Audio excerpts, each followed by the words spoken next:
若若，我知道1年前大婚之日我临时消失，是我不对。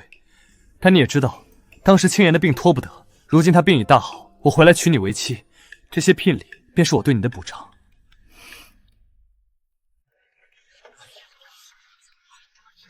听说了吗？世子爷为了给表小姐求药，天没亮就出城了。大婚之日跑了，这也太不把太夫府放在眼里了。若若姐姐，都怪我，谢世子才忘记了今日大婚，青言在此给你赔个不是。我家小姐是世子明媒正娶的夫人，怎能让一个病歪歪的表小姐来赢？你们谢家也太欺负人了！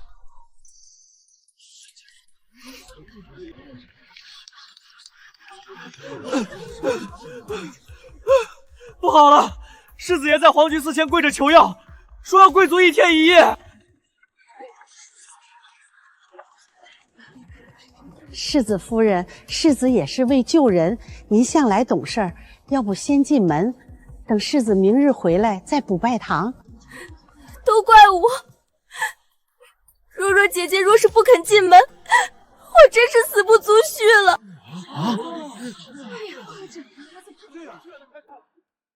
定北侯世子在大婚之日逃婚，毁约在先，这婚事便作罢了。烦请转告世子，婚约已废，从此男婚女嫁，再无干系。回府。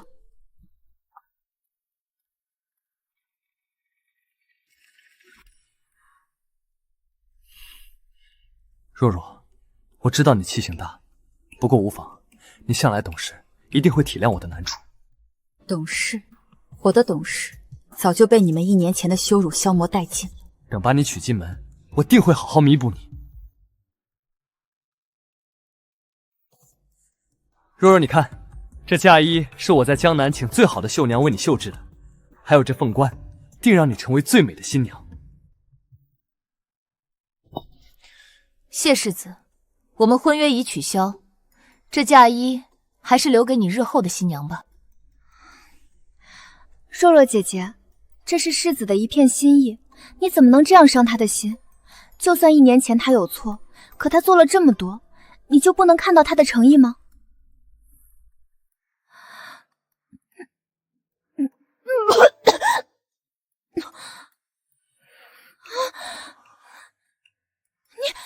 你怀孕了！说，这是谁的孩子？我不过1年不在，你就这么耐不住寂寞，与别的男人苟合？裴若若，你可是太傅之女，怎会是如此不知廉耻的妇人？谢世子，枉你对她一片痴心，没想到她竟是这般不知廉耻的女人。我们定北侯府的门，岂是她能进的？谢世子慎言，我腹中孩儿是谁的，与你何干？我与你婚约早已作废，是你上门纠缠，我何曾说过要嫁你？好一个裴若若，你当真是好样的！谢世子，这样的女人绝不能留，她肚子里的孩子更是我们谢家的奇耻大辱，必须立刻打掉。若若，是不是有人骗了你？若是如此，我可以给你一个容身之所，你只要把这腹中的胎儿打掉，我一样娶你过门。但是世子夫人的位置你不能再坐了，我先迎娶青言，待她进了门，你落了胎，我与你一个贵妾之位。世子放心，等若若姐姐入了府，我定与她姐妹相称，只要她安分守己，我绝不亏待她。去，到医馆要一副最猛的落胎药来。是，小姐。放肆！这是裴家，轮得到你们在此撒野？我的孩子与你们何干？姐姐，世子这也是为了你好，早日将这孩子打掉，你才能入我定北侯府的门啊。裴姨娘，这是世子和未来主母赏的药，您还是乖乖喝了吧。你们干什么？放开我家小姐！吵死了！给我按住她，灌药。若若，别犟了，喝了吧，我们日后还会有孩子的，我不会嫌弃你。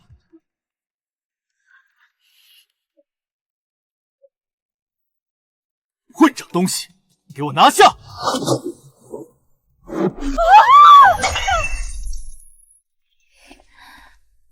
若若，别怕，我来了。你是什么人，竟敢插手我的家事？大胆！镇南王在此，尔等竟敢放肆！王爷，您是不是搞错了？这个女人，她不知廉耻，与人有染。住口！你口中的这个女人，是本王明媒正娶的王妃。不可能，她怎么可能是王妃？王爷，你一定是被她骗了。她肚子里的孩子来路不明，是个……放肆！王妃腹中所怀，乃是皇兄亲口御封的皇嗣。你们刚才是想谋害皇嗣吗？不，手不想要了。将这2个意图谋害皇嗣的罪人，给本王押回定北侯府，务必让全京城的人都看看冒犯本王王妃的下场。是。定北侯世子谢玉与其家中女眷沈清言心怀叵测，意图谋害镇南王妃及腹中皇嗣，证据确凿，罪不容诛。王爷有令，押回侯府以儆效尤。天啊！谋害皇子，这可是诛9族的大罪！定北侯府怎么出了这么畜生不如的东西？呸！什么京城才女，蛇蝎毒妇！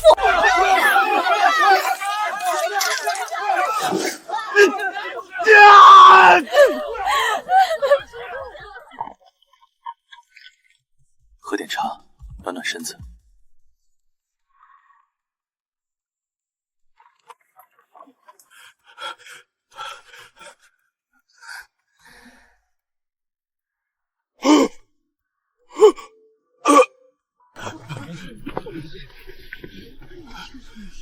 这就是定北侯府的世子，居然做出谋害皇嗣的事儿，真是家门不幸啊！这下定北侯府的天要塌了！快关门！关门！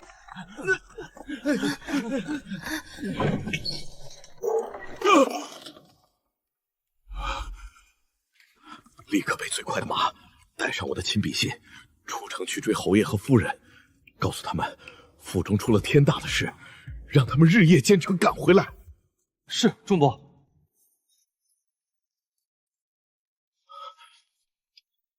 还不够快，你立刻将此信送往北郊大营，交到老侯爷前边副将手上，让他务必用最快的军情快刀将消息传给侯爷。快去！若若，这样的惩罚你可还满意？若是不够，为夫可以让他们求生不得，求死不能。王爷，死对他们来说是一种解脱，太便宜他们了。哦，我不要他们死得那么痛快，我要他们活着，清醒的活着。我要亲眼看着谢玉的自负和傲慢是如何被现实一点点敲碎，看着他失去世子之位，失去家族庇护，失去所有荣华富贵，最终变成他自己最看不起的卑贱蝼蚁。我更要看着沈清言，看着他最擅长的心机算计如何反噬自身，看着他引以为傲的美貌在嫉妒与怨恨中枯萎，看着他用尽手段想抓住的一切，最终将他拖入万劫不复的深渊。我要让他们清楚地知道，他们今日所受的每一分苦，明日将要失去的每一样东西，全都是拜他们自己的愚蠢和贪婪所赐。一刀杀了他们，远不如看着自己的灵魂彻底崩溃来的快意。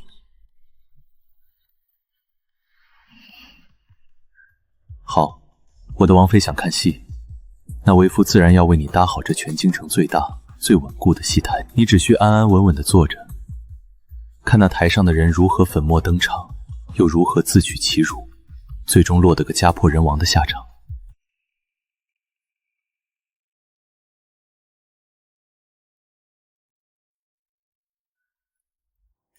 混账，简直是混账东西！好一个定北侯府，好一个谢玉，朕的亲侄儿，朕的王妃，腹中怀着我萧氏皇族的骨血，竟险些被一个纨绔子弟强灌堕胎药，这是要反了天吗？定北侯为国征战，朕敬他功勋，可他就是这么交出个孽障来羞辱功臣、谋害皇嗣的吗？传旨，立刻传镇南王入宫见驾。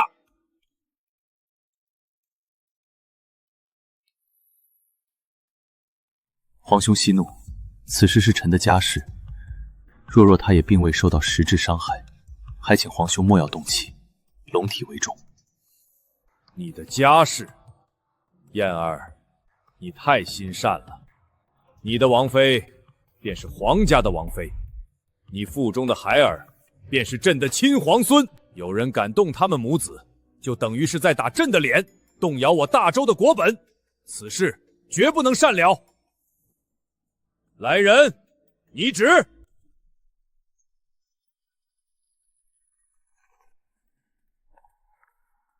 哎呦，王妃娘娘，使不得，使不得！您现在可是双身子，金贵着呢。皇上听闻娘娘受了惊，心疼的跟什么似的，立刻就让奴才把库房里最好的东西都给您送来了。皇上口谕：镇南王妃温良贤淑，怀有皇嗣，乃社稷之福。今闻有宵小之辈惊扰圣驾，朕心甚忧，特赐千年红书1支。东海血燕10斤，天山雪莲1株，蜀锦白匹，金玉如意1对，望王妃安心养胎，为我皇家开枝散叶。圣上口谕：定北侯府教子无方，纵子行凶，门风败坏，险酿大祸。着定北侯回京之日，即刻入宫请罪，尔等好自为之。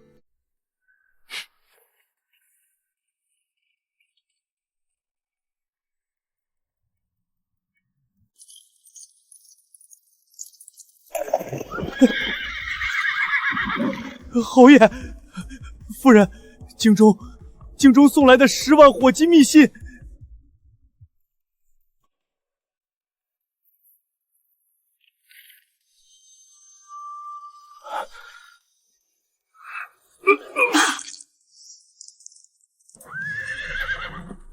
侯爷，老爷，您怎么了？信上到底写了什么？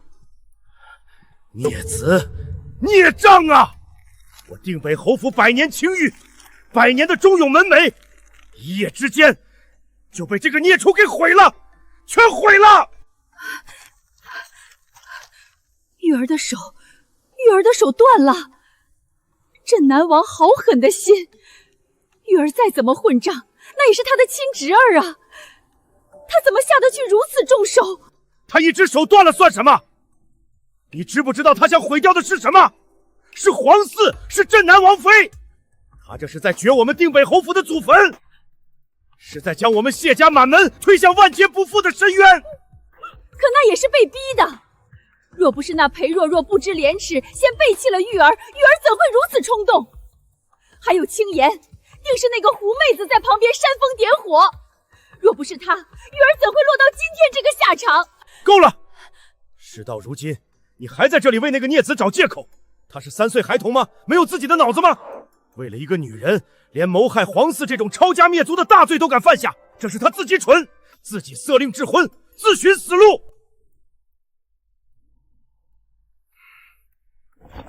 全速回京，立刻！我倒要看看，这个世子究竟还要把我们侯府的脸丢到什么地步！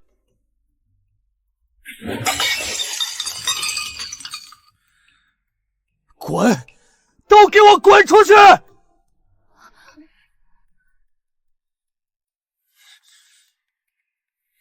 混账，都是混账！一个不知廉耻、不守妇道的妇人，一个仗势欺人的莽夫，他们给我等着，等我父亲回来，定要他们好看。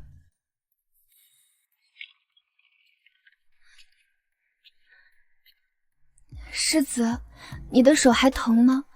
青岩给你炖了汤，你喝一点好不好？你来做什么？这里不用你伺候。世子，都是我的错，都怪我没用，护不住你。若不是为了我，你又怎会跟镇南王起了冲突？我真该死。这不关你的事，是我没用，竟被那莽夫所伤。你放心，这笔账我迟早要连本带利的讨回来。可是那毕竟是镇南王啊，还有若若姐姐，她如今是王妃了，肚子里还怀着皇嗣，我们斗不过他们的。王妃又如何？皇嗣又如何？她裴若若在我面前永远都是那个被我退婚的女人，错在她，我不过是想清理门户罢了。等我父亲回来，定要去皇上面前分说个清楚。我就不信这天下没有王法。世子，我好怕，我怕侯爷和夫人回来会怪罪我们。怕什么？有我在，父亲最是疼我，他绝不会看着我受这等委屈。我们站这里，谁也不用怕。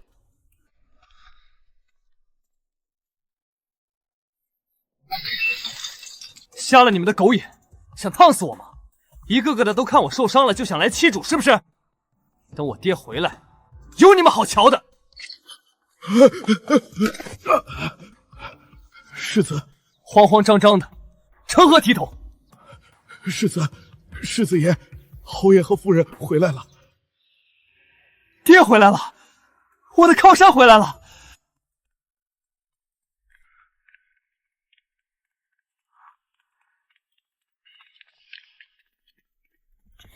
爹娘，你们可算回来了！儿子被人欺负了，你们一定要为我做主啊！是镇南王，他仗着自己是王爷，不分青红皂白就打断了我的手骨。还有裴若若那个妇人，她背弃婚约，与人私通，还怀上孩子。我不过是想替我们侯府清理门户，他竟还敢伙同别人对我下此毒手！爹，您是没看到他们那嚣张的样子。镇南王说我们定北侯府在他眼里什么都不是，这简直是奇耻大辱。我们世代忠良，何曾受过这等羞辱？您一定要上奏皇上，参他们一本，让他们知道我们谢家不是好惹的。声誉，我们定北侯府100年的声誉。对，就是声誉。爹，裴若若水性杨花，败坏门风，我们绝不能就这么算了。您快进宫，让皇上……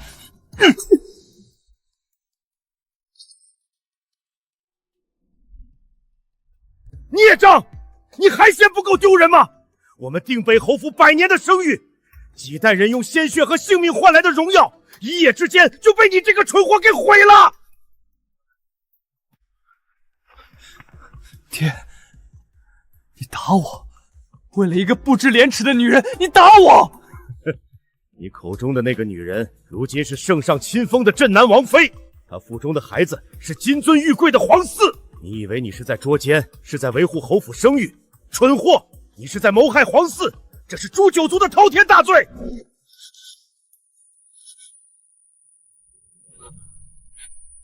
你还想着进宫告状？你知不知道，就在我们回京的路上，申斥我们定北侯府教子无方御前事宜的圣旨就已经送到了府上。你知不知道，现在整个京城的大街小巷都在传我们定北侯府出了个有眼无珠的蠢材。你不是在维护侯府的脸面，你是在把我们侯府100年的脸面扔在地上，让全天下的人踩。你这个孽障，你差点就让我们整个家族给你陪葬。不，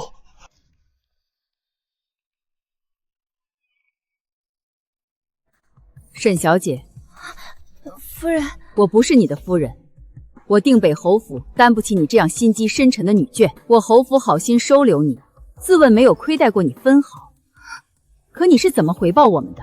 你先是装病设计，搅黄了我儿的大婚，让我侯府沦为笑柄，后又一路纠缠，蛊惑我儿为你神魂颠倒。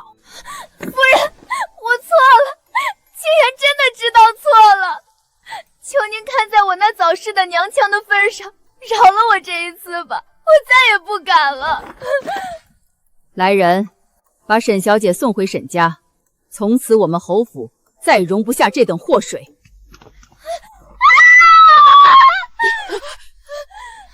我的肚子好痛，好痛啊！青言，你怎么了？你哪里不舒服？世子，我也不知道，只是觉得肚子里好似有些不对劲。我这个月的月薪也迟了许久。母亲，您不能赶青言走，她怀了您的孙子，她是您的儿媳，肚子里是咱们侯府的嫡亲血脉啊！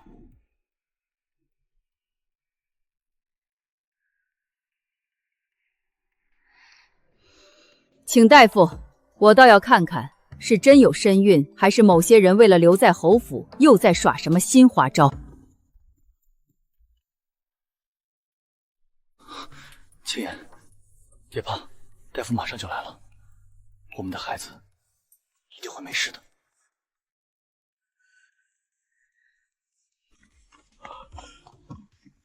老朽拜见侯爷，拜见夫人，世子。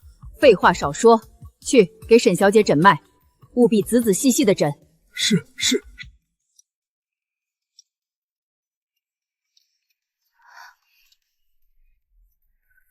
怎么样，大夫？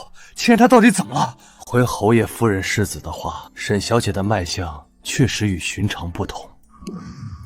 沈小姐的脉象似有滑脉之象，但月份实在太浅，脉象微弱，若隐若现，老朽也不敢就此断定这究竟是喜脉，还是因其先前受了惊吓，气血不调所致的虚浮之象。若要确诊，还需再等上1月。世子，我就知道他们不信我，我自己的身子我难道会不清楚吗？我没有撒谎，我真的怀了你的孩子啊！母亲，您听到了吗？大夫也说了有滑脉之象，这断然不会有假。求您看在您未出世的孙儿的面上，就留下青言吧。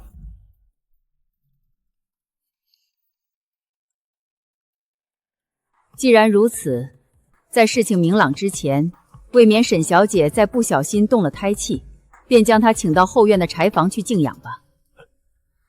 传我的话，没有我的允许，不许任何人探视。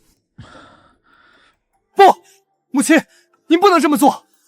柴房那种地方阴冷潮湿，青言身子本就弱，如今又可能怀着您的亲孙儿，您怎么能让她去住那种地方？您这是要逼死她，逼死您未出世的孙儿啊！我逼死她？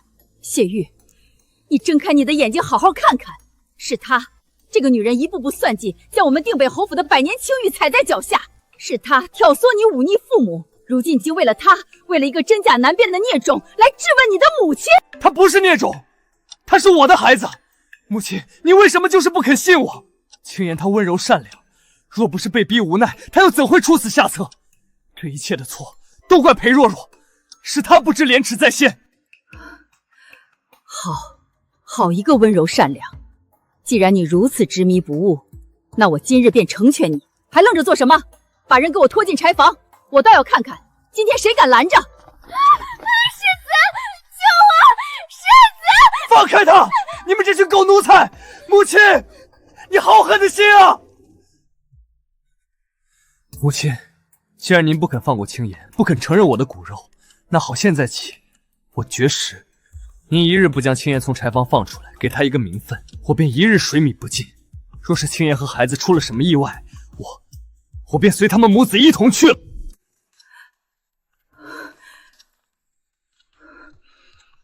好，你愿意绝食，那就饿着吧，我倒要看看你的骨头有多硬。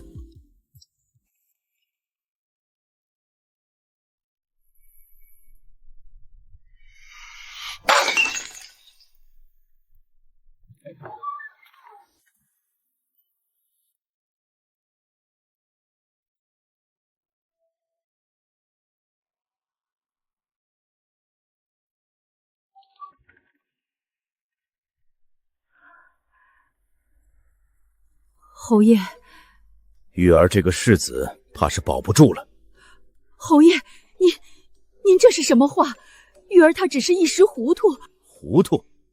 为个女人3番5次的冲撞镇南王，谋害皇嗣的罪名还悬在头上，如今又闹出绝食逼母的丑闻。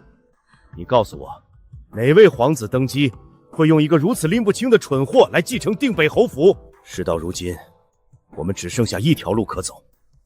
什么路？联姻，立刻为玉儿定下一门强有力的婚事。只有借助强大的外戚之力，将我们侯府与别的家族牢牢捆绑在一起，才能求得一线生机。联姻？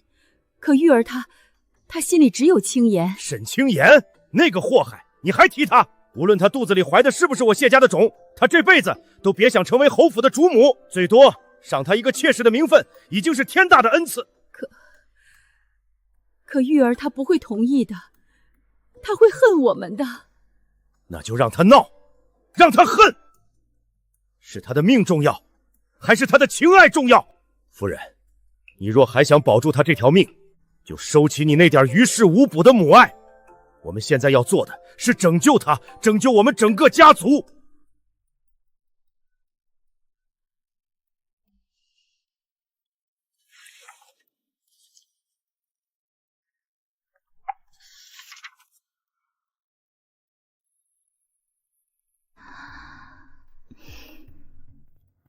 王妃娘娘，大喜！宫里来人了，是皇后娘娘身边的张嬷嬷带着赏赐来了。老奴参见王妃，王妃万福金安。皇后娘娘听闻王妃前些日子受了惊，心中一直惦念着，特命老奴送些安神之物过来，给王妃和傅冲的小殿下压惊。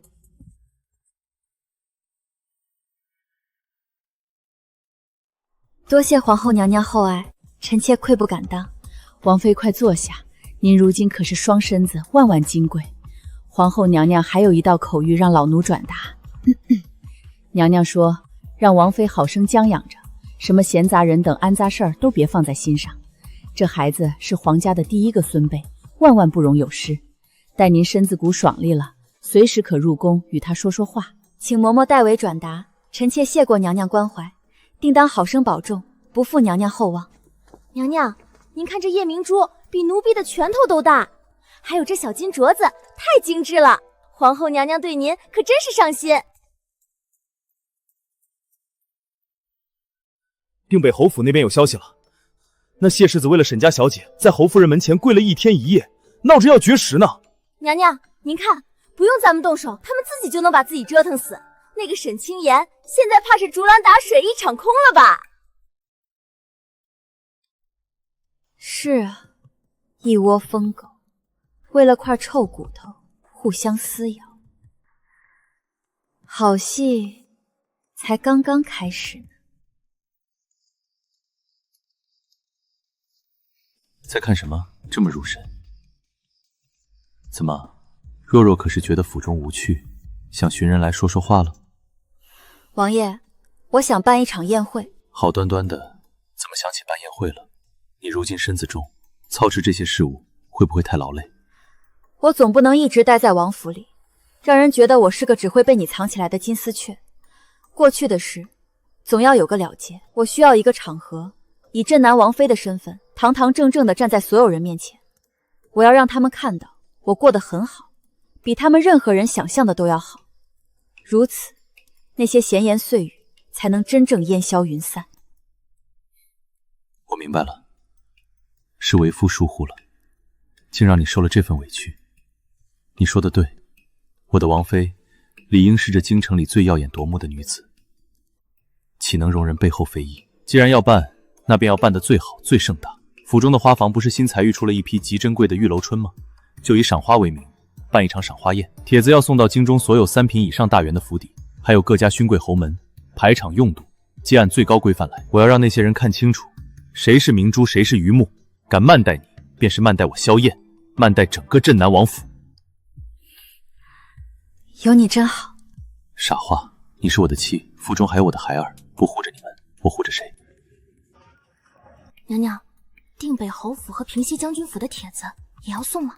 自然要送，不仅要送，还要送得郑重其事。毕竟他们府上的大戏可比花儿好看多了。若若的字越发风骨天成了。王爷，这些都是寻常宾客的请柬。哦，莫非还有什么特殊的贵客？王爷，我不仅要办宴会，还要亲自写一张请柬送到沈家去。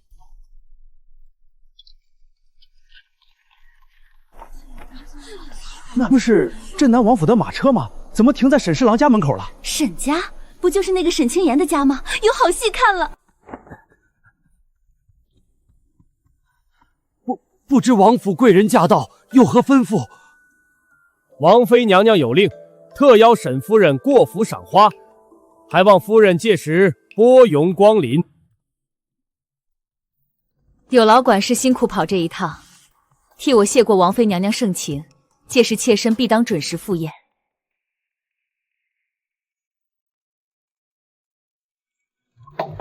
去是鸿门宴，是当众被羞辱；不去是公然得罪镇南王，是自取灭亡。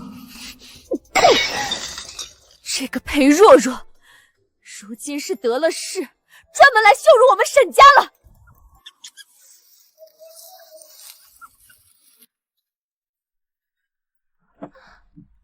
表小姐，外面都传疯了，镇南王府要办赏花宴，请柬都送到咱们沈家了，夫人的脸都气绿了。您说，那裴若若是不是故意要羞辱咱们家？不，我绝不甘心！我要去，我必须去！我要亲手撕碎他的得意！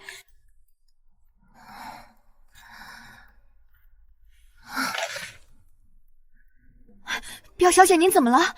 身子可是十分不适。好妹妹，你快去告诉世子，就说我心口疼得厉害，快要不行了。表小姐，滚开！都给我滚开！你们敢伤了他，我要你们的命！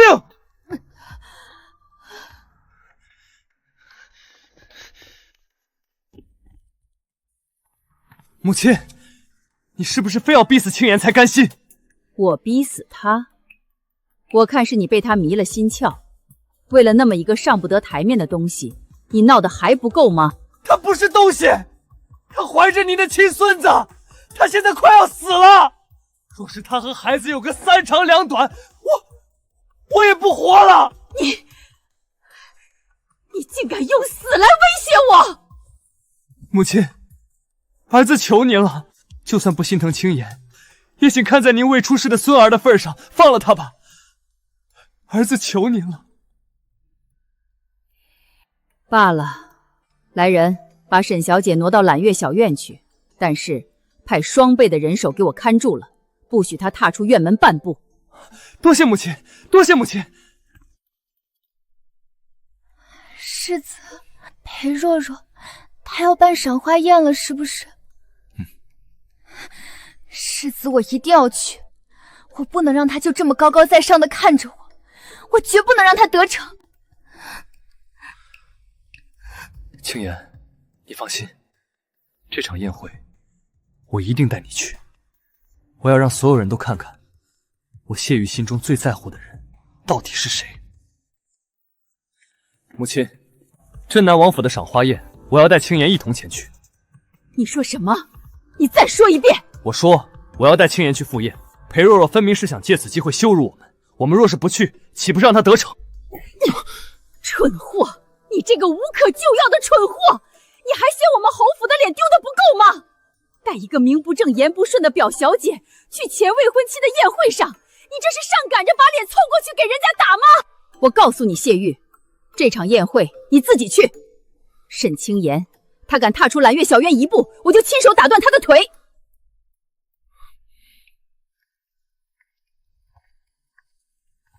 夫人，镇南王府赏花宴将至，小姐派人传话，询问咱们是否要接小姐一同前去赴宴。带上他，带上那个扫把星，让他去王府再惹出滔天大祸吗？告诉他，让他死了这条心，我们沈家丢不起这个人。回姑娘的话，沈家那边说姑娘身份尊贵，他们不敢高攀。不让我去，那我就自己闯出一条路来。务必将信亲手交到夫人手上。是姑娘。青岩如今腹中所怀，乃是定北侯府长孙。此事倘若被旁人知晓，世人要么诟病我行事失仪，要么便会指责沈家管教不严，甚至还会牵连侯府子嗣名声。去回话，就说我知道了。宴会那天，让他在王府侧门等着，我会想办法让他扮作丫鬟混进去。小姐，夫人那边已然应允，待到赏花宴当日，您前往镇南王府侧门等候，届时会安排您假扮丫鬟混入宴席之中。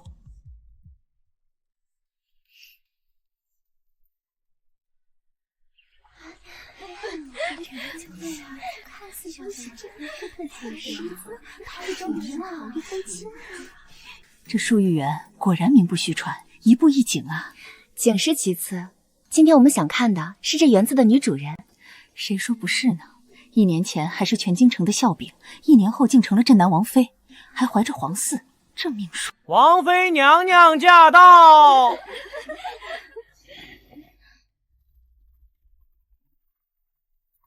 见过王妃娘娘，娘娘万福金安。不必多礼，今日只是寻常的赏花宴，大家不必拘束。许久不见王妃，瞧您这气色，真是越发红润光彩了。可见王爷将您照顾的是何等尽心，我们真是羡慕都羡慕不来呢。是啊是啊，王爷对王妃的宠爱，如今可是全京城都传遍了的佳话。是好呀。布景已经搭好，观众也已就位，就等着那个不知死活的主角登场了。沈夫人携女到。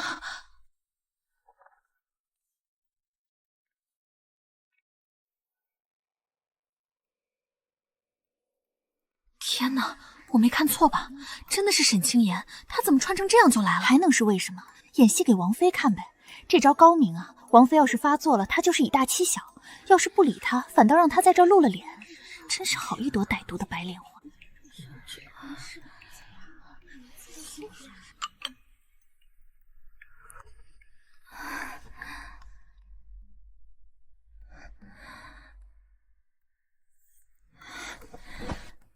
青言见过王妃姐姐。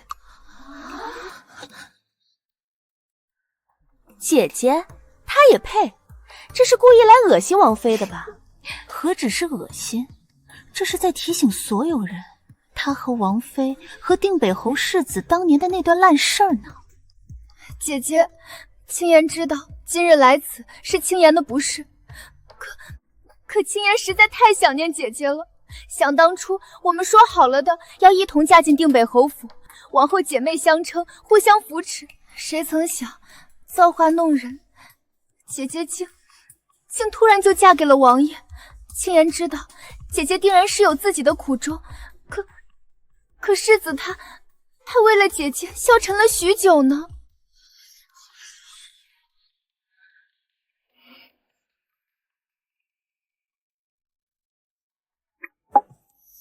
沈小姐，你是在质疑本妃的品行，还是在质疑王爷的眼光？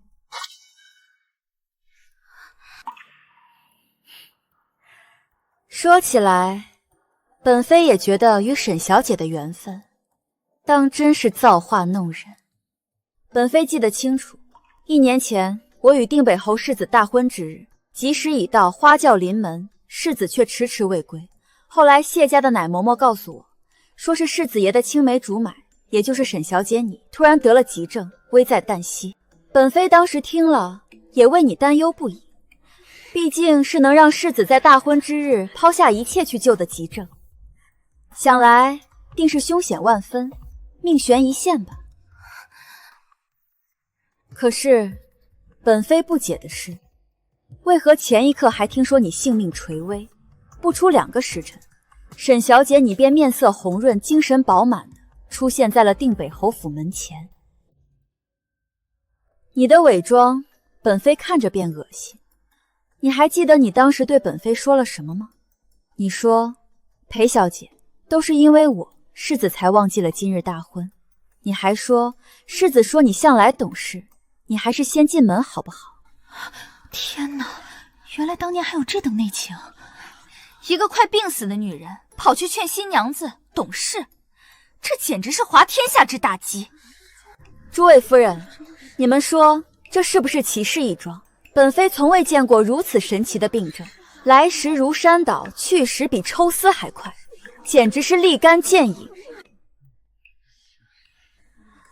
沈小姐，你说巧不巧，每次我和世子有重要事情的时候，你的病就总是来得那么及时呢？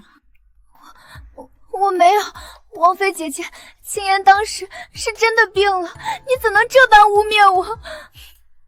污蔑？沈小姐，本妃从不做没有根据的猜测。这不是谢家的周嬷嬷吗？谢玉世子的奶嬷嬷，王妃怎么把她给请来了？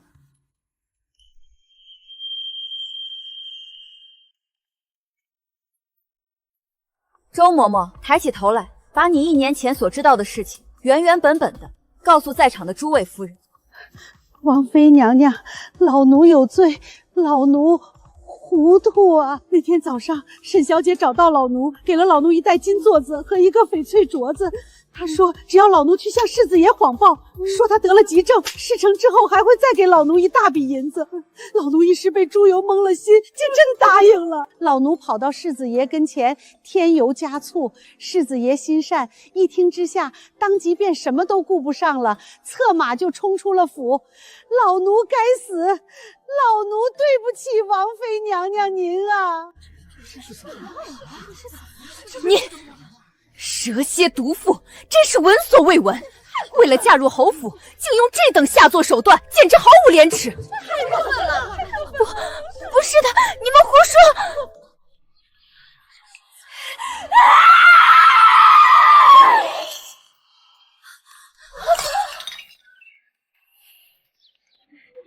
这晕倒的时机可真是巧，可惜眼砸了。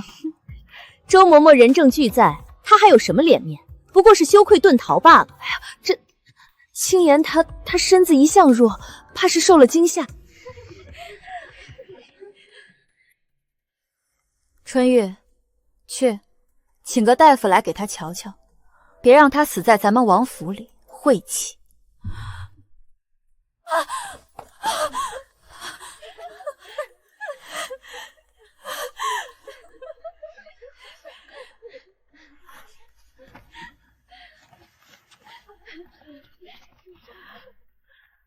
真是自作自受，偷鸡不成蚀把米。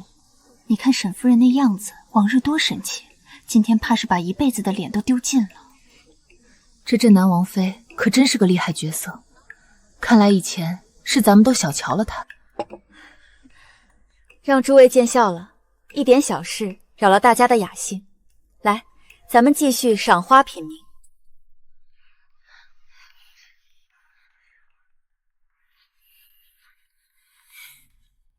累了吧？还好，都解决了。若若，以后再也不会有人敢在你面前胡言乱语。孽障，真是孽障！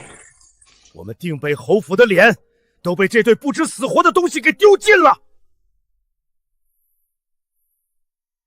明日赏花宴的帖子，各府都已经送到了。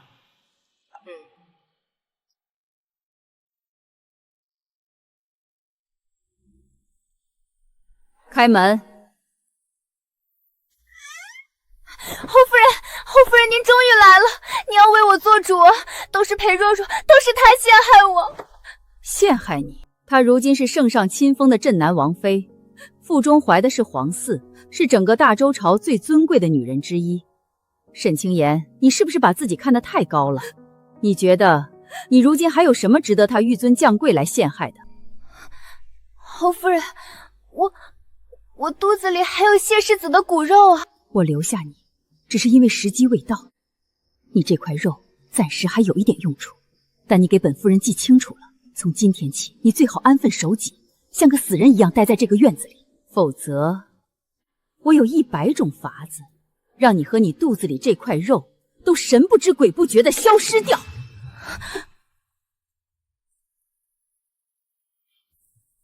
看好他。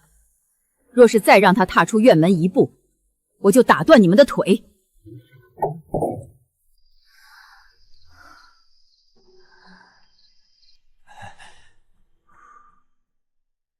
侯爷今日大驾光临，可是稀客，有什么事儿直说吧。李将军快人快语，本侯爷就不绕弯子了。今日前来是为我那不成器的犬儿子谢玉向将军府上的千金莹儿小姐求亲的。提亲？侯爷，你莫不是在消遣我李某人？你家那个宝贝疙瘩世子，为了心爱之人逃婚，闹得满城风雨，如今更是得罪了镇南王。你现在跑来跟我说，想让他娶我女儿，怎么？是觉得我李威的女儿就活该去给你们侯府收拾烂摊子吗？将军息怒，正因犬子糊涂，才需要一位如莹儿小姐这般聪慧刚毅的女子来做当家主母。本侯可以保证，只要莹儿小姐过门，她便是侯府唯一的世子夫人。保证？侯爷的保证现在还值几个钱？想娶我女儿可以，但我有3个条件。你若答应，这门亲事便成；若有1个字做不到，我李府庙小，容不下你们这尊大礼。聘礼，我要你们侯府库房里那对前朝的血玉珊瑚，外加城南3间铺子和京郊100亩良田，全部记在我女儿莹儿的名下，这是她日后安身立命的保障。第二，莹儿过门后，世子院内的一切事务全由她一人做主，侯夫人不得插手。我李威的女儿不是嫁过去当受气媳妇的。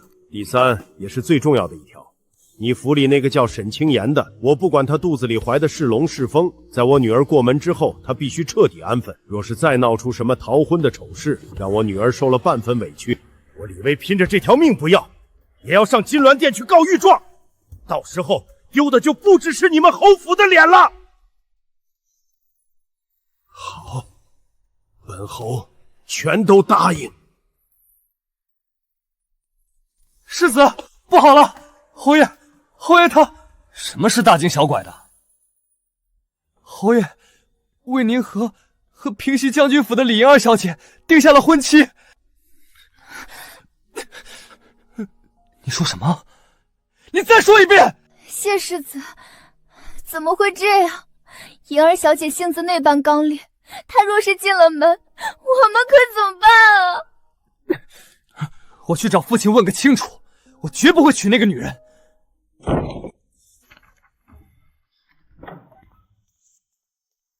父亲，你为什么要这么做？为什么擅自决定我的终身大事？你把我当成什么了？一件货物吗？你的同意？你一个为了区区妾室将侯府100年声誉踩在脚下，险些招来灭顶之灾的肆孽子，有什么资格跟我谈同意2字？青言不是妾室，她怀着我的骨肉，我爱她。我只懂我们定北侯府的列祖列宗，没有一个像你这般愚蠢糊涂的。这门婚事由不得你，这是为了保住你这个世子的爵位，是为了拯救我们整个家族。我不管，我非禽兽不娶。你若逼我，我就带着禽兽离开这里。哼，离开侯府你算什么？你扛过几斤米，赚过1文钱。谢玉，你最大的愚蠢就是错把家族给你的荣耀当成了你自己的本事。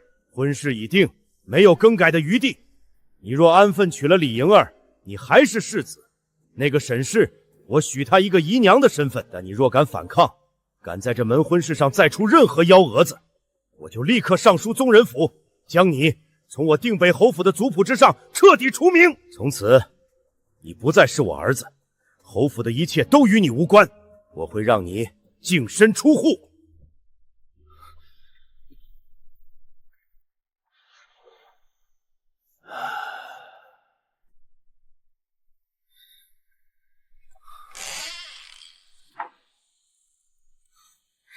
谢世子，你回来了。青言，我……谢世子，不必说了，我都明白了。我和孩子成了你的障碍，成了侯府的绊脚石，对不对？不是的，青言，你别胡思乱想。我都知道了，你要娶李颖儿了。与其日后受尽他的搓磨，看着我们的孩子被当成下人欺辱，倒不如……谢世子，你别过来！既然这孩子生下来就要受苦，会成为你的污点和累赘，那还不如就让他不要来到这个世上，我这就亲手了结了他，然后我也随他而去。不要！放开我，谢玉，你放开我，让我死了算了。不放！我不放！我死也不放！我不许你伤害他，不许你伤害你自己！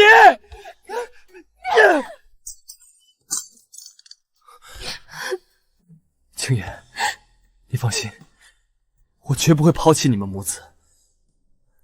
世子夫人的位置我给不了你，但我谢玉对天发誓，我心中永远只有你一个。那个李颖儿，她不过是个为侯府冲喜的摆设，等风头过去，等我站稳脚跟，我一定会给你和孩子一个名正言顺的交代。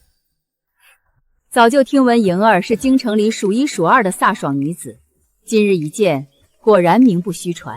侯夫人谬赞了，莹儿自小在军营长大，不懂那些弯弯绕绕的规矩，日后若有冲撞之处，还望夫人多多包涵。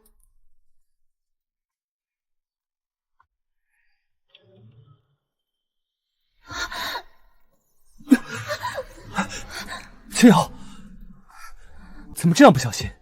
有没有伤到？肚子有没有不舒服？谢世子，我没事，不怪李小姐，是我自己没站稳。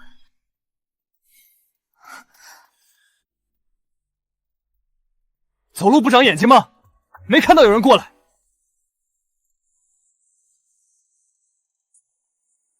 你就是谢玉，果然跟传说中的一样蠢。夫人，我有些乏了，想去主院休息。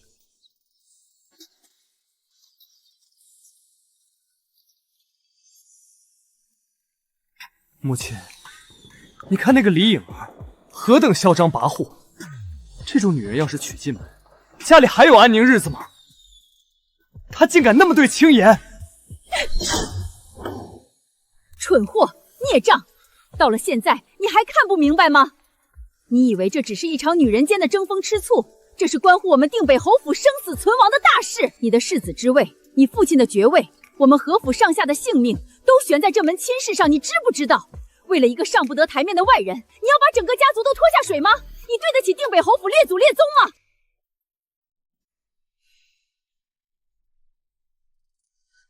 来人，将这个女人带回她之前住的那个小院，给我彻底禁足！侯夫人，我错了，谢世子，救我！谢世子，你敢动一下试试？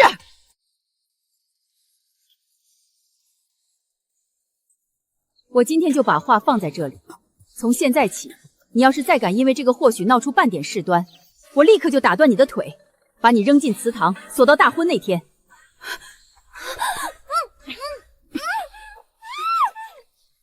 传我的命令，即刻起，那个院子周围加派双倍的人手，日夜看守，一只苍蝇都不许飞进去。在世子大婚之前，若是让他和世子见了半面，说上一句话，所有当值的奴才全部乱棍打死。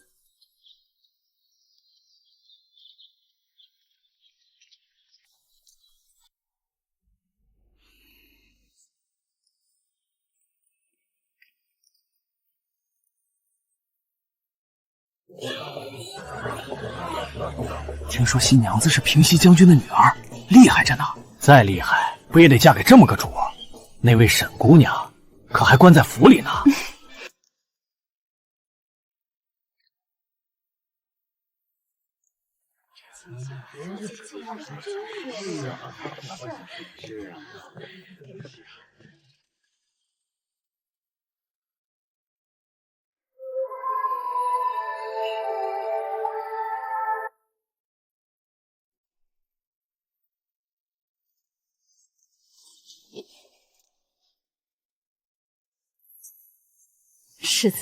世子妃该喝合卺酒了。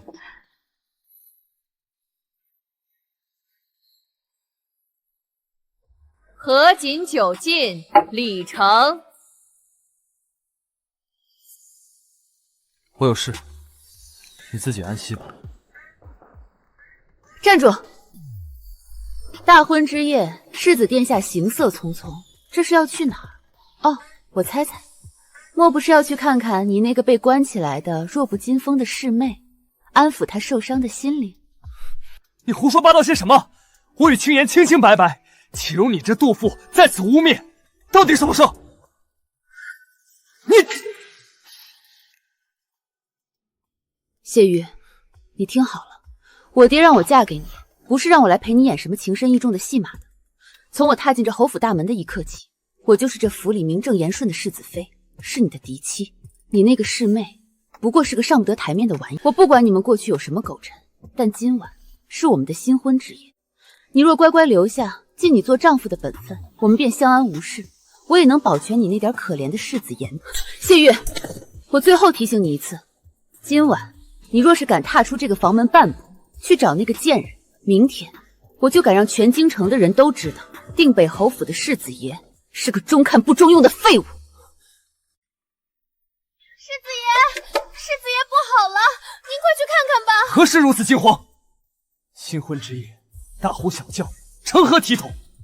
是沈小姐，沈小姐她突然腹痛不止，沈下见了红，府医说恐怕孩子要保不住了。青言。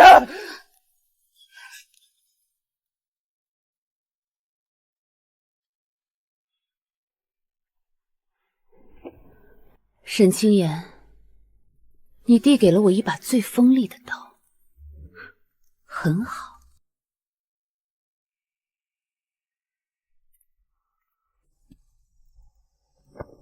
儿媳李莹儿给父亲、母亲敬茶。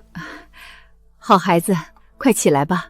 玉儿她，父亲、母亲，儿媳有几件事想向二位请教，还望父亲、母亲能为儿媳解惑。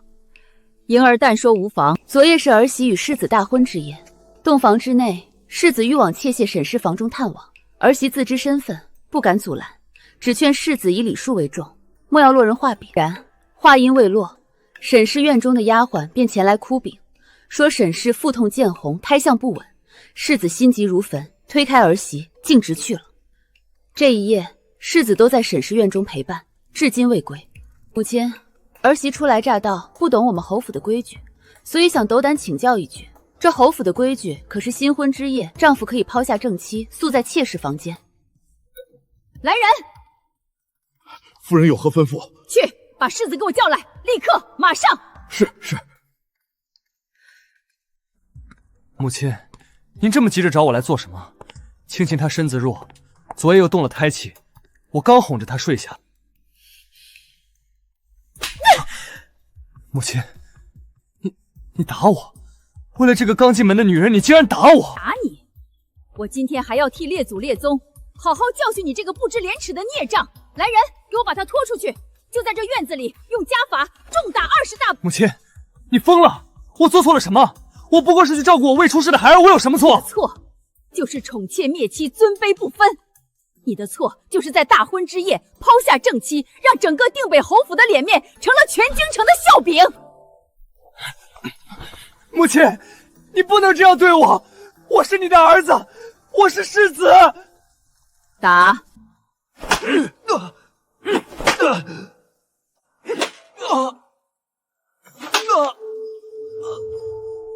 谢玉，你给我听清楚了，这20把当是打你宠妾灭妻，不敬主母，更是打你拎不清自己的身份。今天有你媳妇儿和你父亲在，我只动家法，你记住，若再有下次，我便亲自去请族谱，将你这个不孝子从我们定北侯府除名。莹儿，此事是玉儿的错，母亲给你做主了。至于那个贱人，你放心，我自会处置。谢世子为了我，竟被动了家法，我在他心中果然是无人能及。侯夫人，您别怪谢世子，都是青言的错。青言身子不争气，动了胎气，连自己的身份都拎不清，也配怀我侯府的骨肉。从今日起，你只是府里一个最低等的侍妾，你院子里这些丫鬟仆夫即刻发卖出去，往后只留一个粗使婆子伺候。你的月例、份例减半，冬日的炭火、夏日的冰块也都减半。这院子任何人不得擅入，你也休想踏出这院门半步。不，侯夫人，您不能这么对我。我怀着孩子，我怀的是谢世子的骨肉啊！您看在孩子的份上，饶了我这一次吧。你最好安分点儿，否则我不介意让你肚子里的这块肉神不知鬼不觉的消失掉。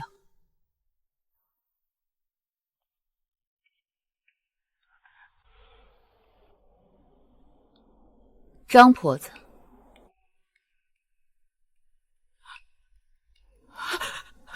夫人饶命！夫人饶命！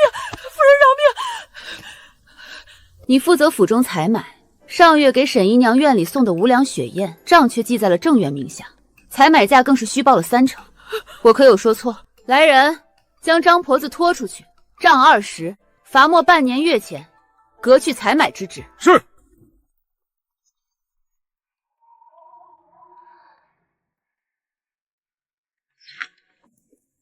沈姨娘，您是没瞧见今儿前院的场面？新夫人可真是活菩萨下凡，不是阎王爷下凡。那些往日里巴结您的，全被拖下去打板子了，打完了就跟拖死狗一样拖出去发卖。新夫人说了，永不许入京。现在这府里啊，谁还敢提您的名字？都躲得远远的，生怕沾上晦气呢。孩子，我还有孩子，这是谢世子的长子，是定北侯府的长孙，李莹儿，我要你身败名裂，万劫不复。张妈妈，我知道您是个心善的人。哎呦，沈姨娘，这可使不得，让新夫人知道了，非扒了我的皮不可。不会的，只有你知我知。妈妈，我只是想求您帮我一个小忙，事成之后我还有重谢。说吧，要我做什么？新夫人每日送来的安胎药，我需要你在这药里加上这个。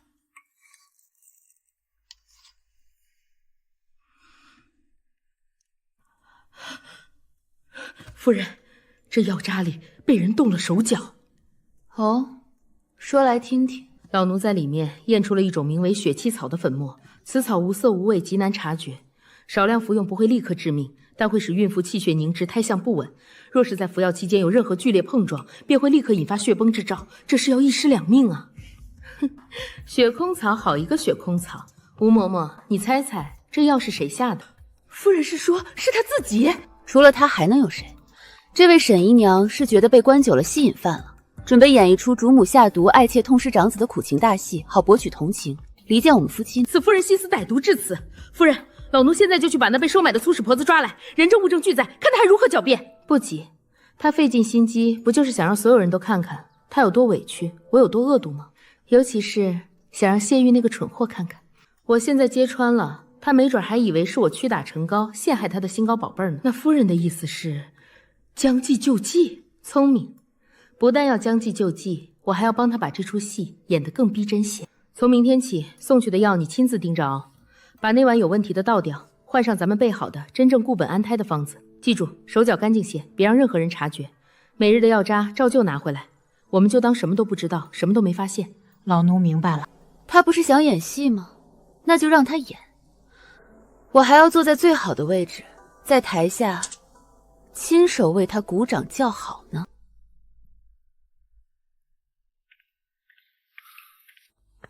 姨娘，该喝药了。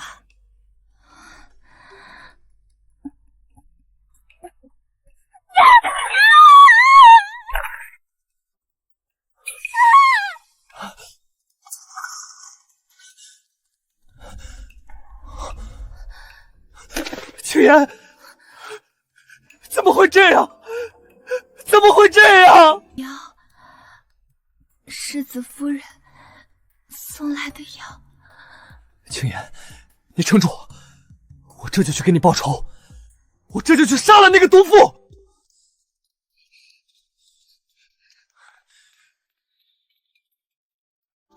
毒妇，你还有脸在这里喝茶？青言和我的孩子若有半点差池，我定要你血债血偿！去，把侯爷和夫人都请过来，就说世子有要事相商。再去前院将府医张大夫请来，让他带上全套药箱。毕竟人命关天呢。混账东西，这又是怎么回事？父亲、母亲，你们要为孩儿做主啊！这个毒妇，她嫉妒青言怀了我的骨肉，竟在安胎药里下毒，谋害你们未出世的孙儿。你们看，青言他快不行了。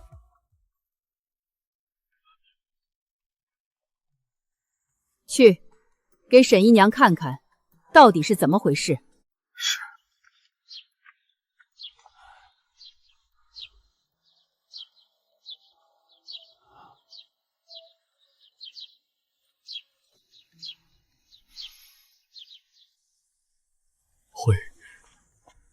回侯爷夫人，世子沈姨娘的脉象虽然因惊吓有些紊乱，但并无大碍。腹中胎儿胎相也还算稳固，只需静养便可。你说什么？你再说一遍！怎么可能没事？世子息怒，小人不敢，小人万万不敢啊！你看看这满地的血，你是不是被李婴儿那个毒妇收买了？小人句句属实，沈姨娘确实是什么？确实只是皮外擦伤，并未动了胎记啊！你放屁！那这血是怎么回事？至于地上的血，小人方才闻过，腥气有异，似乎并非人血。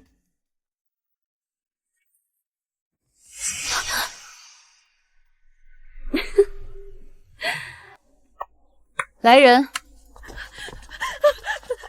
夫人饶命！世子妃饶命啊！不关奴婢的事儿，都是沈姨娘逼奴婢的。这个婆子是沈姨娘花钱买通，让她在药里动手脚的。她以为我会下毒害她，所以让这婆子将我送去的安胎药偷偷倒掉，换成她自己准备的对身体无害的普通汤药。这是她给婆子用来调换的药包，而这2份药渣，黑色的是我每日派人送去的安胎药药渣，而这浅色的则是从她院中小厨房的药罐里刚刚搜出来的。诸位若是不信，可请张大夫当场查验，看看我送去的药到底有没有问题，再看看他自己喝的又是什么东西。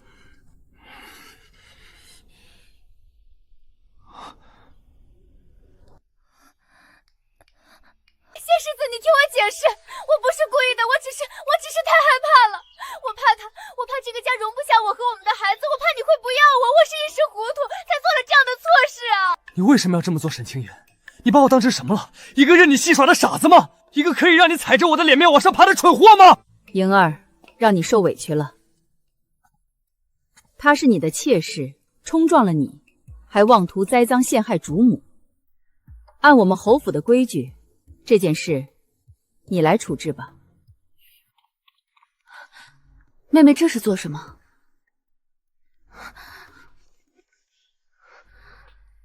母亲，妹妹年纪小，贪玩了些，想来也是因为怀着身孕，心里不安的缘故。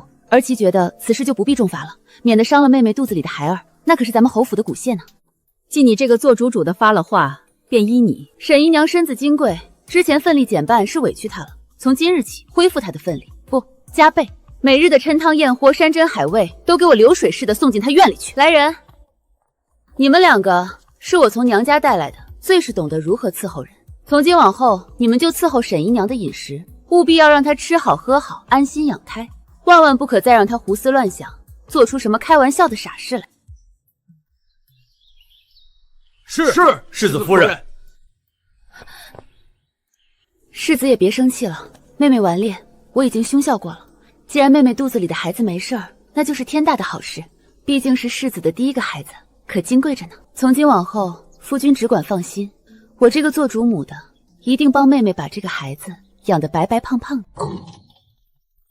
沈姨娘，该用早膳了。夫人吩咐您身子金贵，每日3餐外加2顿滋补，1顿都不能少。这碗汤大补元气，最是安胎。我不喝，拿走，我没胃口。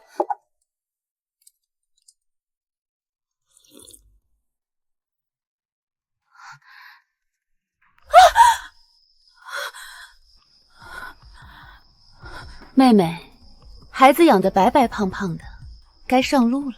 不，我不能就这么坐以待毙，不能让李莹儿那个贱人抱着我的孩子坐享其成。我要逃，必须想办法逃出去，立刻，马上。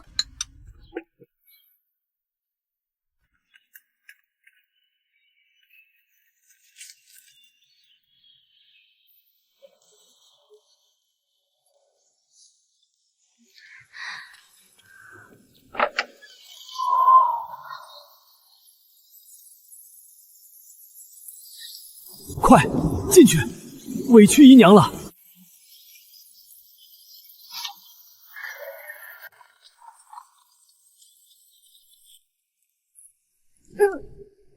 值了，只要能逃出去，这点屈辱算什么？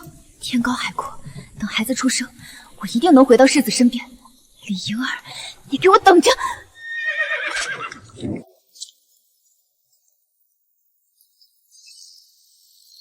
办得不错，谢夫人赏识，人已经照您的吩咐带到了。圈套，这是一个圈套。陈三是李莹儿的人，我所有的希望和忍受的屈辱，都只是一场笑话。妹妹，躲在里面，味道可还好闻？这捉迷藏的游戏该结束了。你是自己爬出来，还是要我请你出来？怎么，妹妹是喜欢上里面的味道，舍不得出来了？既然如此，那姐姐就只好帮你一把了。来人，开头。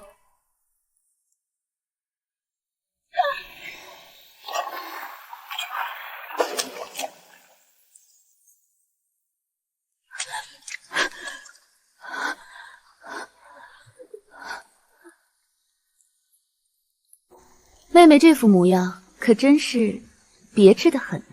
侯夫人到，世子爷到。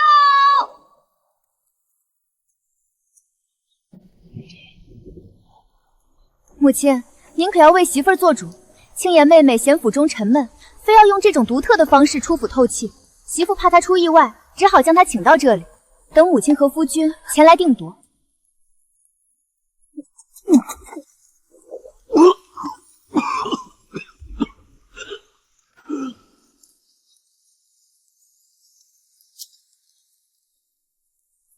莹儿，我问你，母亲，媳妇在。按照我们定北侯府的家规，妾室私自与外男联络，意图因夜私逃，被抓回来，是什么下场？回母亲，按家规，此为大罪，轻则乱棍杖毙，重则沉堂，以儆校友。我不要死，不能死。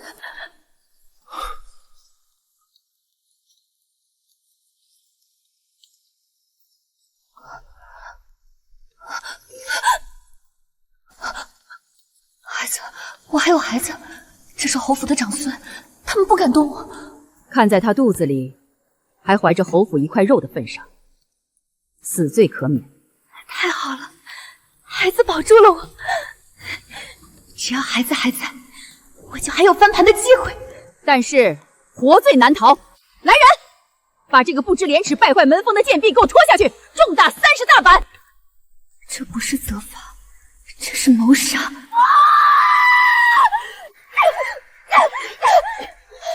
不要！我怀的是侯府的长孙谢世子，谢世子，你救救我，救救我们的孩子！谢世子，你看看我，看看我们的孩子，你怎么能忍心？裴姐姐水性杨花，她配不上你。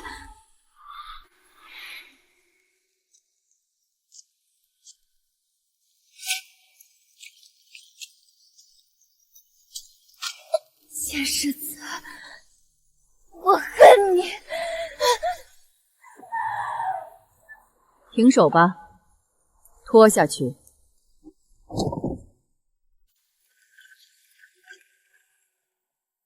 毒草的根还在，就总有春风吹又生的可能。我要的是斩草除根，永绝后患。刘大夫，沈夫人这次小产伤了根本，日后调养须得费心些。是，世子夫人放心，老夫一定尽心竭力。我娘家有个方子，说是对女子固本培元有奇效，只是其中有几味药材需要刘大夫您神不知鬼不觉的融至这日常的汤药里。世子夫人，这万万不可！此等有违天和之事，老夫不敢。你可要想清楚了，你一家老小的性命都仰仗着侯府的恩典。今日你是想拿着这个锦囊日后富贵无忧，还是想守着你那点可笑的医德，明日就带着全家老小从京城里消失？老夫全听世子夫人的吩咐。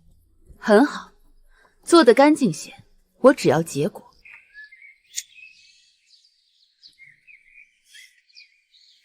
一个不能生的女人，在这后院里就跟死了没什么区别。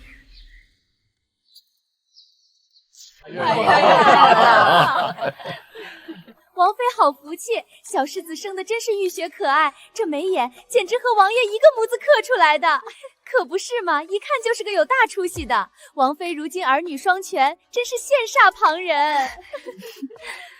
多谢各位夫人的美意。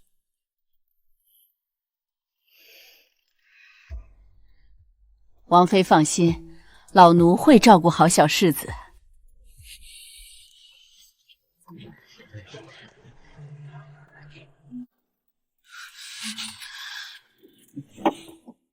谢玉，管好你的眼睛！你若敢在这里闹事，我铁当没生过你这个儿子！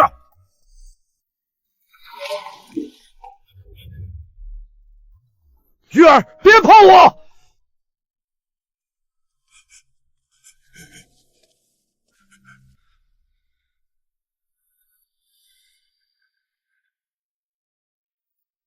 说说，如果当初我们……谢世子，看在今日是我儿满月宴的份上，本王不与你计较。但你若再敢靠近王妃半步，或者再说出半句不该说的话，本王保证，定北侯府明天就可以从京城消失。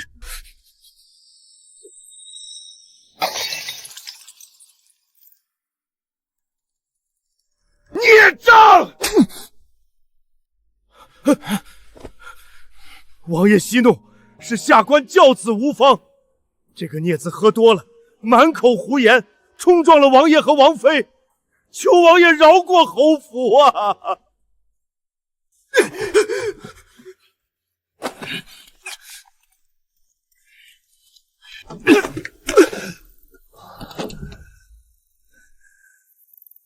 李莹儿，都是因为你这个毒妇！如果不是你害得青岩小产，我何至于此？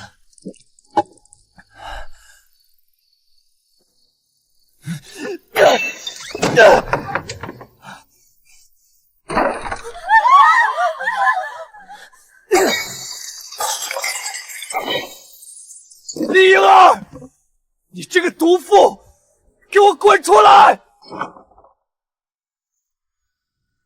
你还敢出来？看到我今天受的屈辱，你心里很得意吧？都是你！如果不是你害死了我和青岩的孩子，我何至于此？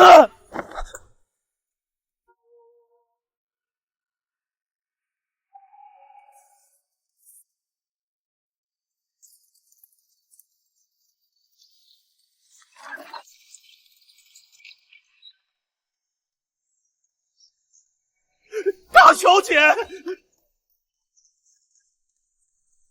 谁干的？爹，女儿不孝，给您丢人了。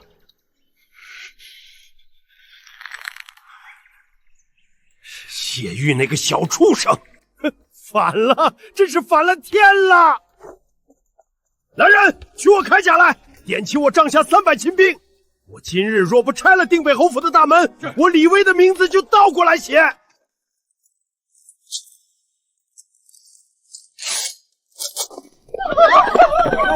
谢玉，你这个宠妾灭妻、殴打主母的畜生，给老子滚出来受死！去，把那个还在宿醉的孽障给我绑起来！李将军，李将军息怒，此事是我侯府管教不严，是那孽子混账，还请将军看在两家薄面上，容老夫先进宫请罪，再给将军和莹儿一个交代。哼，交代？你定北侯府拿什么给交代？我女儿嫁入你家，是明媒正娶的世子妃，不是任由你家那畜生为了一个卑贱妾室随意打骂的奴人。宠妾灭妻，殴打主母，此乃大罪。你定北侯教子无方，纵容行凶，更是罪加一等。你以为这还是你侯府的家事吗？我女儿的公道，你定北侯府给不了，但这朗朗乾坤自有王法，自有天子圣明，众将士听令，在，随我进宫告御状。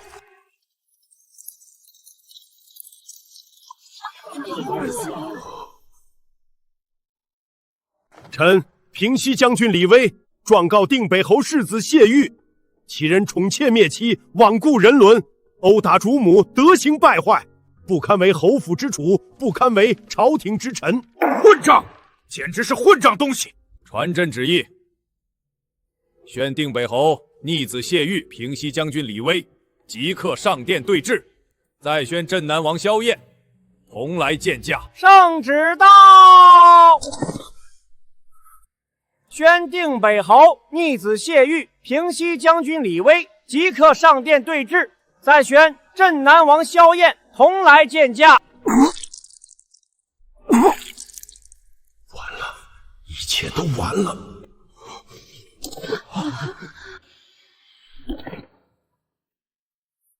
定北侯世子谢玉，你可知罪？陛下，臣有物证呈上。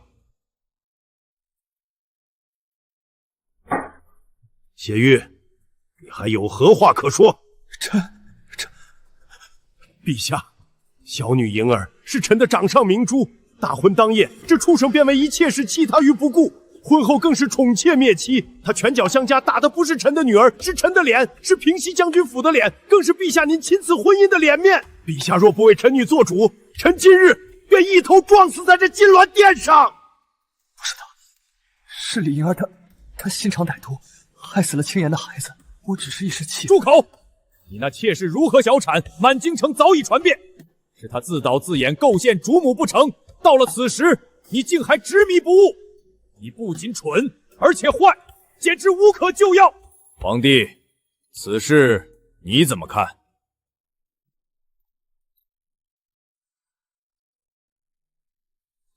回皇兄，家事不清，何以理国事？定北侯世子大婚之日弃妇，此为无信；宠妾灭妻，殴打主母，此为无德；事到临头不知悔改，反推罪责，此为无能。无信、无德、无能，如此心智不明、品行不端之人，恐难当世子大任。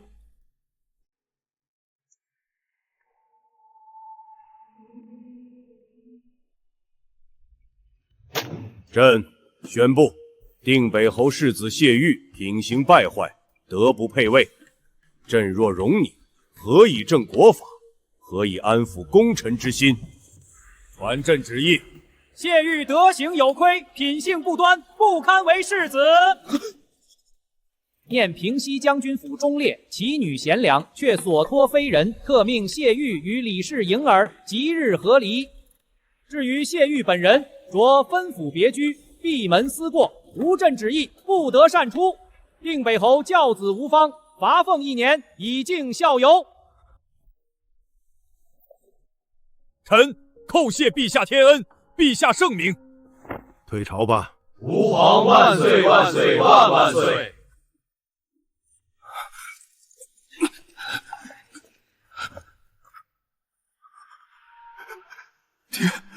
爹救我！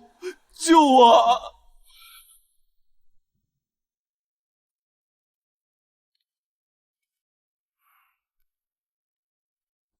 多谢王爷为我侯府清理了门户。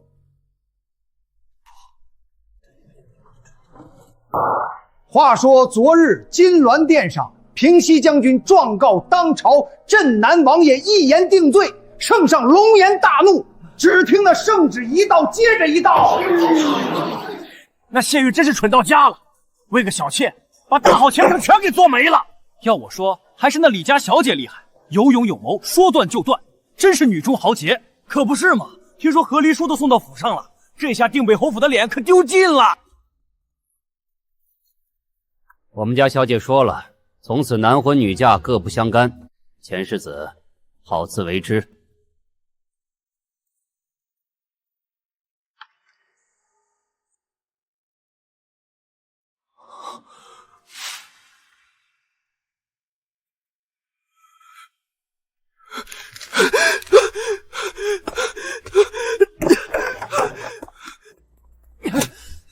滚开！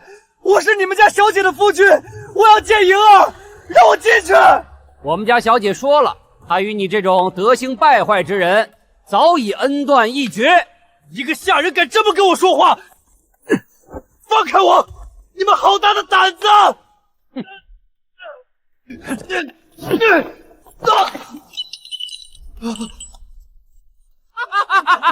看啊，那不是刚被废了的钱世子吗？活该！这种渣子，李小姐踹开他，真是大快人心。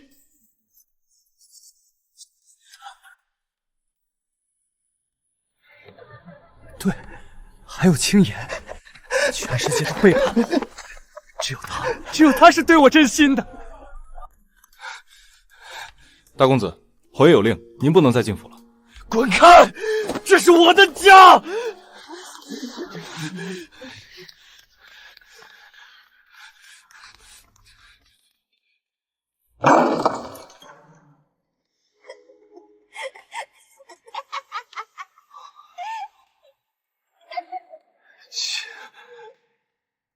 青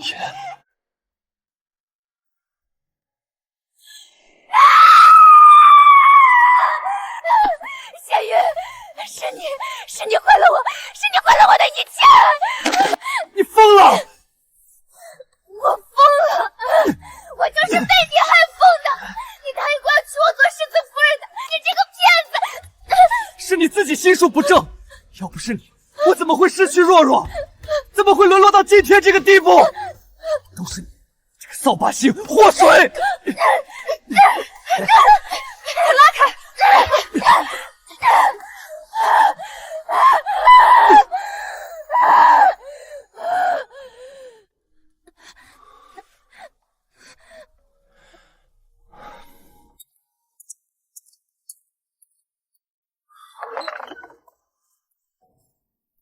大公子，这是侯爷给您的宅子，已经备好，您好自为之。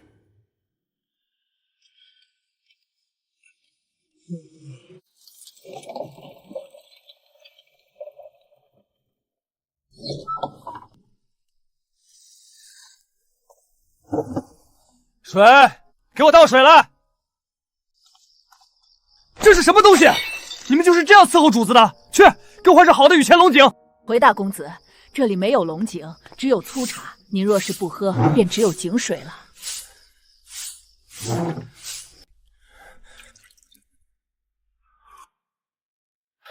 酒，给我酒！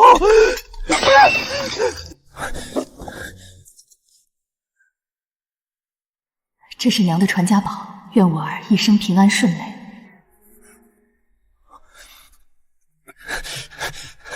我的孩儿，别怕，娘很快就会让你成为这侯府最尊贵的小主人。你是嫡长孙。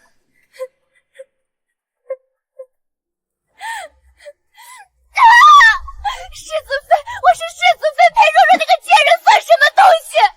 我的孩子是被他们害死的！你们要干什么？别碰我的孩子！滚开！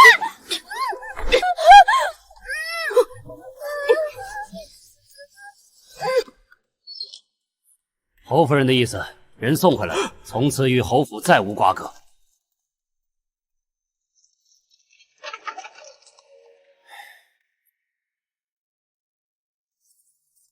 听说了吗？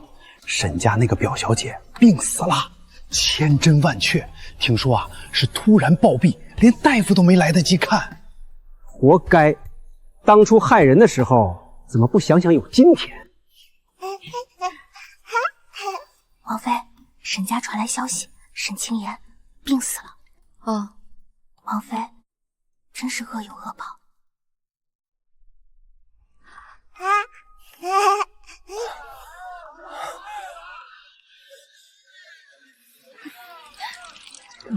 真的假的？你以前真是侯府世子？往事何堪回首？若非遭人陷害，我又岂会流落至此？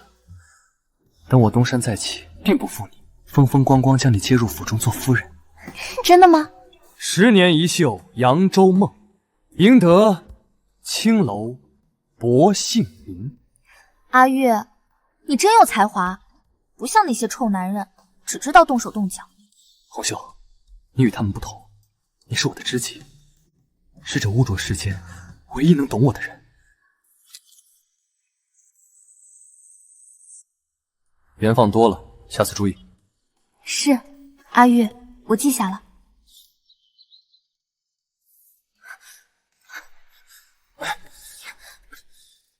什么事儿大惊小怪？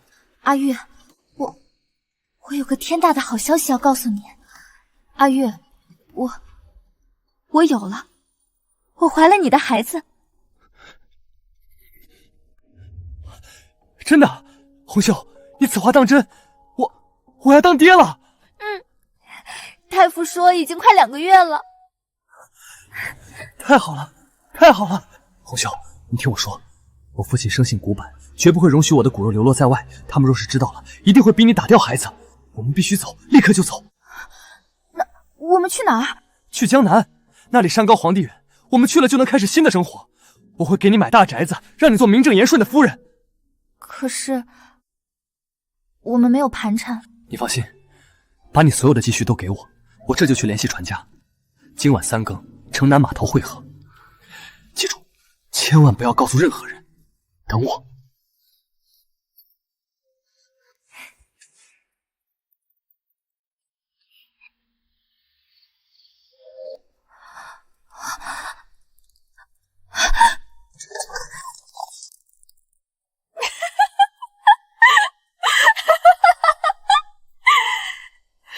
定北侯府，还我公道！谢玉抛弃妻子，天理难容啊！各位父老乡亲，给我评评理！我肚子里怀的是你们定北侯府谢家的骨肉，是谢玉的亲生孩儿啊！他骗光了我所有的积蓄，如今却消失无踪。侯府的血脉，难道就能这样流落在外吗？天哪！钱世子搞大了青楼女子的肚子，还跑了，真是泼天的丑闻！定北侯府的脸这下丢尽了。侯爷，不好了，出大事了！府门口来了一个怀孕的妓女，说是钱世子的种，外面已经围满了人。孽障，孽障！传我的话，从此断绝与谢玉的一切关系，任其自生自灭。去，将二郎叫来。从今日起，搬为主院，府中的庶务学着打理。你兄长的那些课业全部捡起来，我会亲自考教。是，父亲。侯爷，您这是……那孽障不能再留了。只要他还占着嫡长子的名分一日，这定北侯府就永无宁日。与其等着他把这家业彻底败光，不如我亲手了断。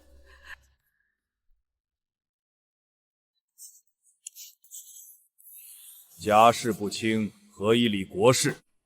准了。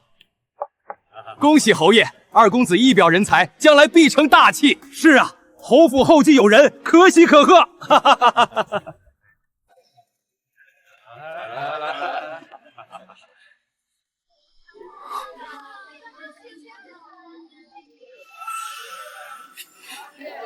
恭喜二公爷，侯府后继有人。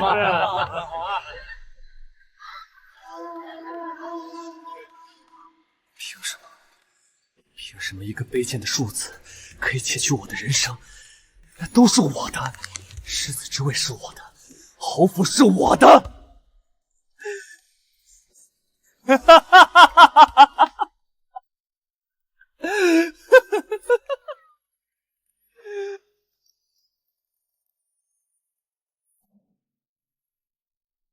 哈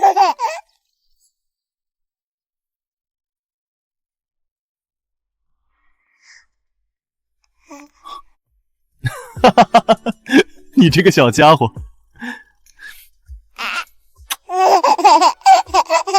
王爷，你呀，把他都惯坏了。我的儿子，我不惯着谁惯着？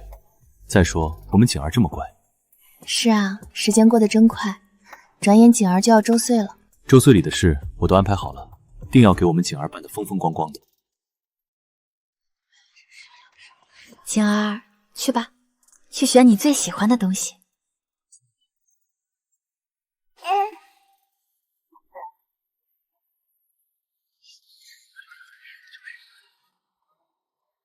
哦，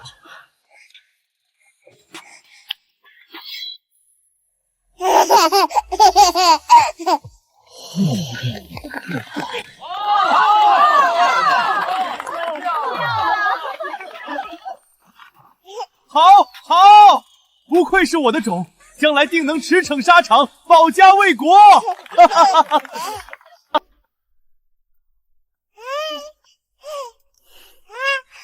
去相国寺上香还愿，也是为景儿祈福。有我在，你们母子自会一生顺遂，平安喜乐。王爷、王妃，前方道路被一群人堵住了，似乎是有人在当街斗殴。驱散。等等，天子脚下敢在王府车架前闹事，倒也少见。你狗东西，还敢跟老子抢食！一个要饭的乞丐也配吃白面馒头？给老子吐出来！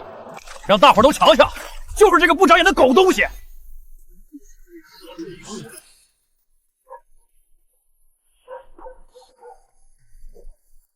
要不要处理掉？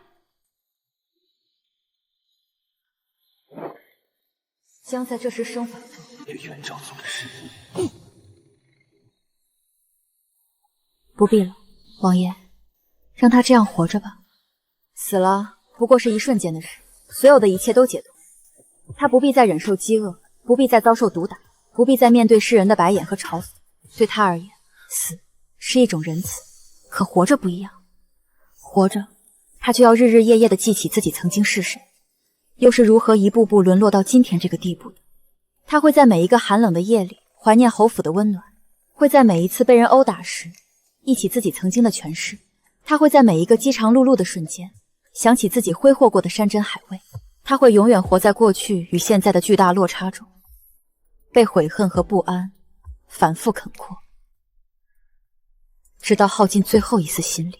他会像阴沟里的老鼠一样苟延残喘，看着曾经被他弃如敝履的我，如今身居高位，儿女绕膝，享尽荣华。这种清醒的折磨，远比一刀杀了他要残忍得多。都听你的。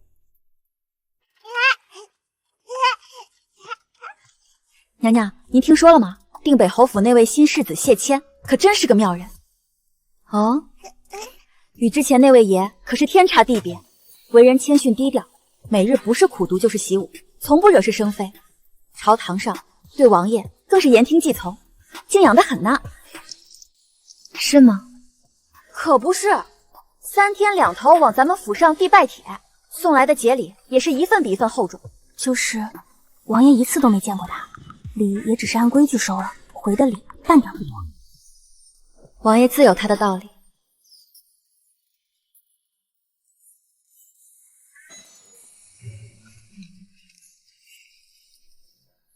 王爷王妃安好，小世子真是浴血可爱，和王爷真是一个模子刻出来的，将来必成大器。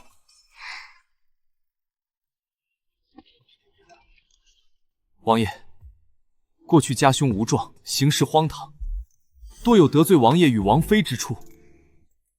今日谢谦斗胆，在此以茶代酒，替家兄，也替我定北侯府向二位赔罪。万望王爷与王妃能不计前嫌。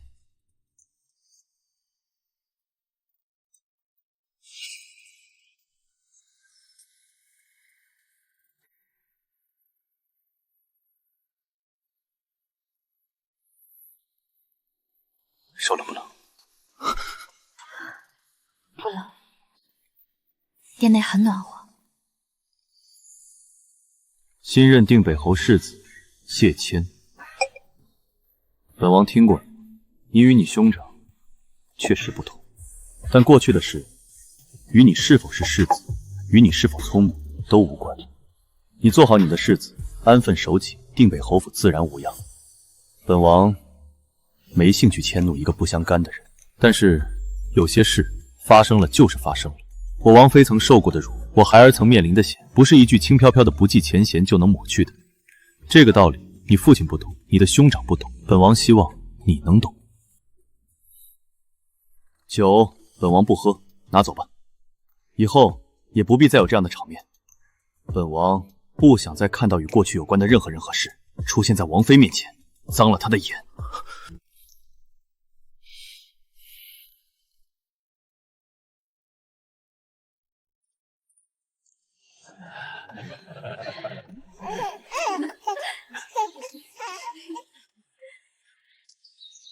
那就是平西将军家的李莹儿，再嫁的夫君竟是新晋的李将军，真是好福气。谁说不是呢？当初在定北侯府闹成那样，本以为他这辈子完了，没想到还能有这等风光。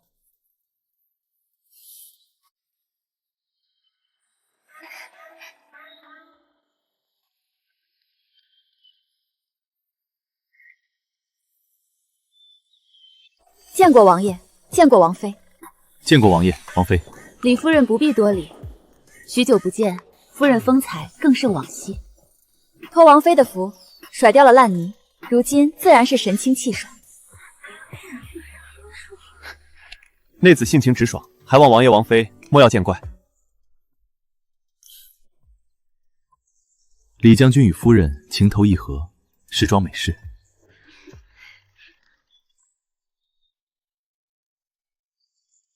过去种种皆为序章，今日在此相见，你已是尊贵的王妃，儿女绕膝，夫妻和睦，而我也觅得良人，得偿所愿。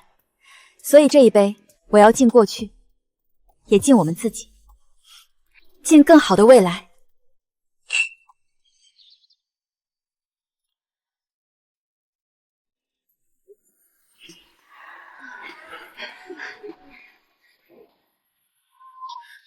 又冻死一个，这鬼天气！是个乞丐，看着还挺年轻，真是可怜。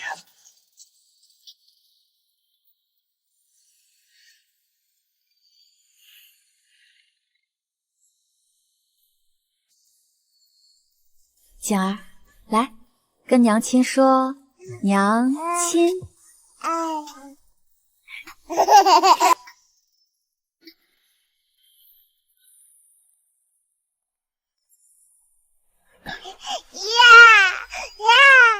我们小景今天乖不乖？有没有惹你娘亲生气？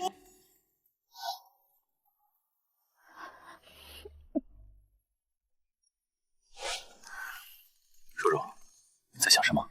没什么，只是觉得现在这样真好，以后会更好。爹，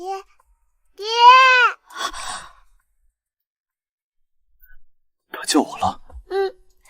他叫你了，王爷，他叫爹爹了。好儿子，不愧是本王的种，先会叫爹。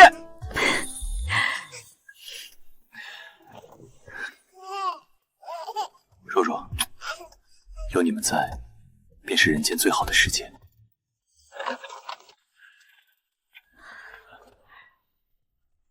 王爷晚安，王妃晚安。许久不见，小世子真是越发俊俏了。免礼，诸位请起。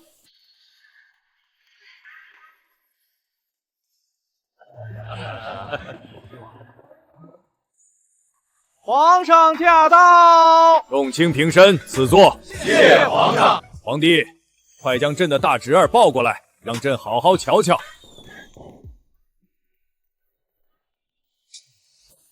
哈哈，好，这孩子眉眼间有萧家的英气，这是黄伯伯给你的新年礼。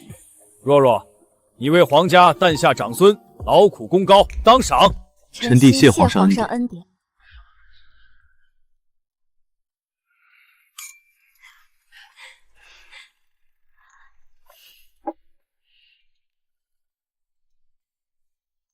在看什么？没什么，只是觉得能与王爷和景儿在此，共享着太平盛世，真好。江山万里，不及你们眼半分。若若，这盛世，这人间，皆因有你才算圆满。